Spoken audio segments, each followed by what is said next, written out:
Coming from Bloomberg, Microsoft replaces OpenAI Anthropic with OwnAI in some apps.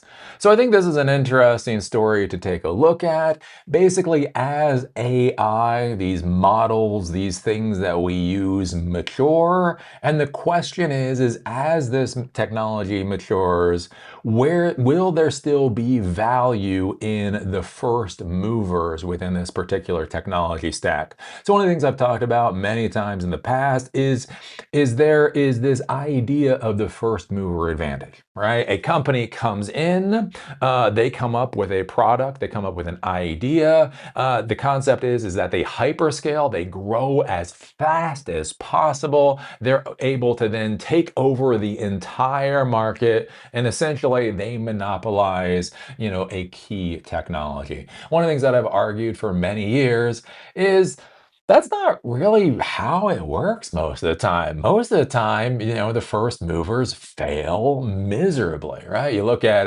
GM when they were pushing out their electric Saturn vehicles, that failed. Tesla came in later. If you look at social media, you had a lot of social media sites out there until Facebook came in and figured out the right way to dial everything in order to become the addictive machine that it is. And what you see so many times is that the people that come in to a particular sector after the first mover, they're able to move a lot faster, a lot further for a lot fewer resources because they can see what the other people did wrong, right? When you're the first mover, when you're the first person into a sector, you don't know how to do anything, right? You have to learn everything. And to learn what works and also learn what doesn't work, you have to burn resources. Generally, that means cash. And so what happens is a lot of times for first movers is they burn a tremendous amount of cash learning what not to do. And then the second movers, the third movers, the fifth movers, they can come in, they can learn what the first mover did that worked, what they did that failed. They can focus on what works. And that's one of the reasons that they can move so fast and the whole nine yards. So one of the interesting things right now with OpenAI needing a $1 trillion valuation. Sam Altman literally came out and said that in order to IPO, that anything less than $1 trillion valuation is a non-starter. Think about that. That is not a good thing for OpenAI, right? So anyways, you have companies like Microsoft and a whole bunch of other folks, and what they're doing is they're looking at the products that OpenAI and Anthropic offer, and what they realize is they don't actually need to use those particular products, right? They can create their own models, and even if their own models are 90%, 80%, 60% of the functionality of a frontier model, that's all they need, right? So basically, if they cannot pay OpenAI and Anthropic, so they save money there, plus they keep all of their data in-house, that makes a lot of sense.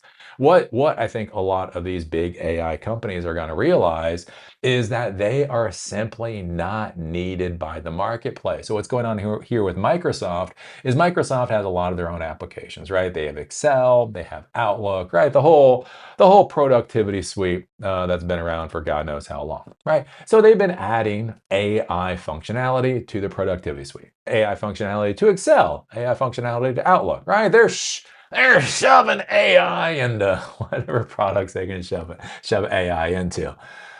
But here's the thing, when you're dealing with spreadsheets, you don't actually need a frontier model, right? I don't need a model that can come up with a brand new Shakespearean play based off of snails and skateboards in order to deal with data that is in my spreadsheets.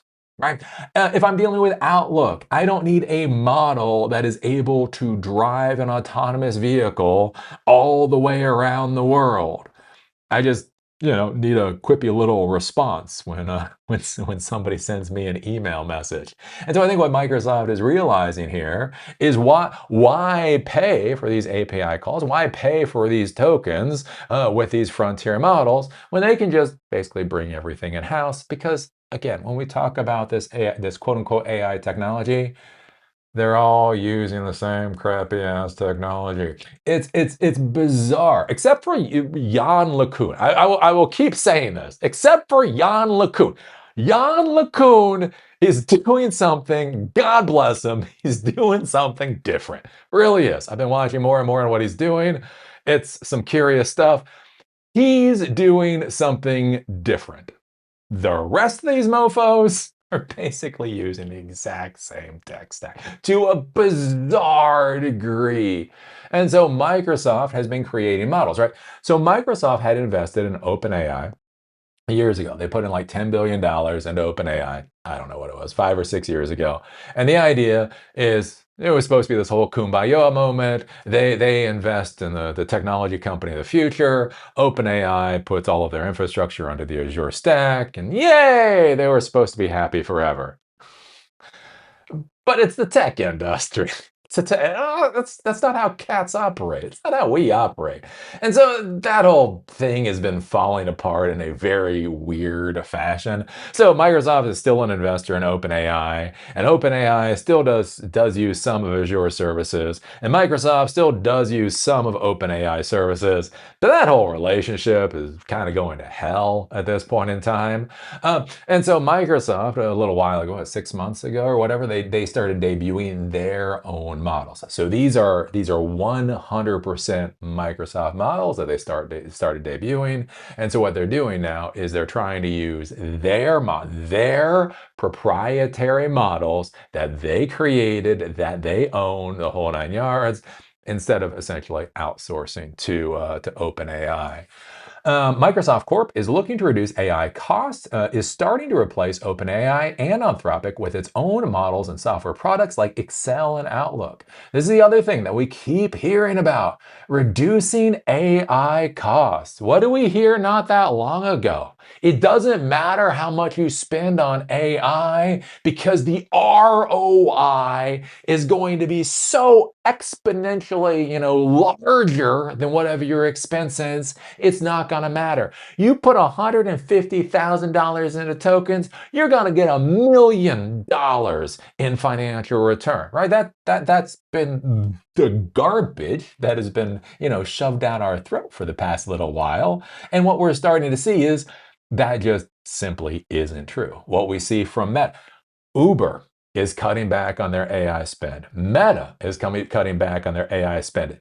Tesla is cutting back on their AI spend. Basically, what we are seeing, and think about these are technology companies, especially when you talk about Tesla. When you talk about Meta and you talk about Tesla, these are actual technology companies that are not finding a return on investment for how much AI is actually costing them. And so what we're seeing here with Microsoft is looking at the cost for basically outsourcing their AI services, their intelligence services. And they're basically saying, balls to that. It's just way too expensive. And this is why I keep screaming about these trillion-dollar valuations. Tens of thousands of AI prompts in the widely used spreadsheet and email applications are now being completed each week with Microsoft's internally built MAI models. Previously, Excel and Outlook relied more heavily on models from OpenAI and Anthropic. While still accounting for a small share of overall AI usage, the move shows Microsoft is making progress in its efforts to build competitive AI models at a lower cost. In June, AI model chief said the company was trying to reduce spending on Anthropic by using more MAI models. The company gets a lot of that technology at a discount owing to its long-standing partnership with OpenAI, but the clock is ticking on that arrangement, and Sullivan's team is working to make sure Microsoft isn't left paying whatever the leading AI labs decide to charge. So one of the things that we have heard from Sam Altman, one of his arguments for the value of OpenAI is that OpenAI is essentially going to be a utility. Think of intelligence as a utility. You go to the electricity company, you go to the gas company, you go to the sewage company, you simply pay them for access to these resources. That has been Sam Altman's idea, and that's what he's been arguing for. And what we're seeing is, yeah, good for you, Sam Altman. Nobody else likes that. Like literally, nobody else likes that particular concept.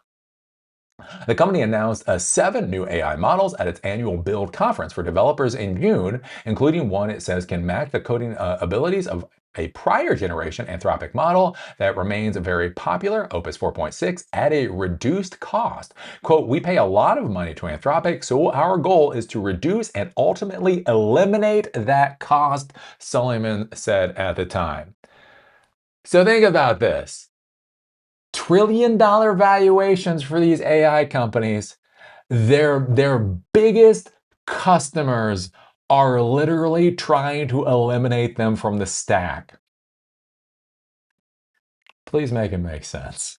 Please make any of this disaster make sense. The other thing that I think is interesting too, when we think about artificial intelligence, one of the things I've argued about many times in the past is that AI is simply going to be a component of functionality for the applications that users are going to use, right? When you go to a social media site, when you go to Twitter, you have no idea what database system they use.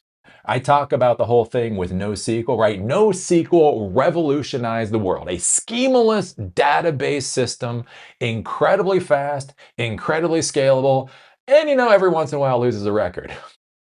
Right? But here's the thing. When you're creating a social media site, you need fast, you need scalable, and it's a fucking Twitter post. If you lose one of those every once in a while, who the hell cares, right? That's the thing. NoSQL literally revolutionized the world. The world we live in today would not exist without NoSQL, and nobody knows that NoSQL exists.